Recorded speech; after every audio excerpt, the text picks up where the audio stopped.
Hey, NOBTS and Level College families, I hope that you're doing well. I know that everybody's wondering what's going on campus and how things are going, so here's the update. Ida has made landfall in the state of Louisiana, which means now de-escalation can begin. We want to pray to that end that she will de-escalate very, very quickly and minimize the damage. Our campus also has been evacuated, so our people are safe.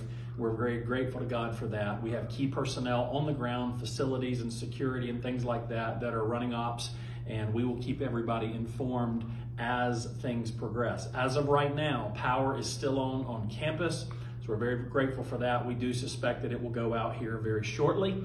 The next 8 to 10 hours are going to be key, so do be in prayer for our campus and for our city.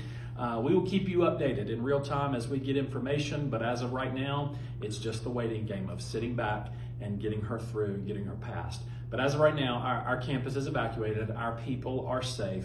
Thank you so much for praying for us. We've heard from literally folks all over the country and all over the world.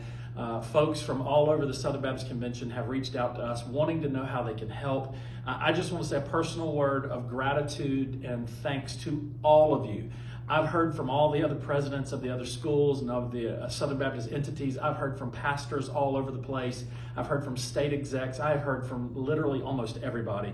It means the world to us. We love you folks. We're so grateful. And I know you want to help. We're grateful for that. And we certainly take you up on that when we know more after the storm passes and we get a real picture of what the damage is going to be. But for now, we wait and we pray.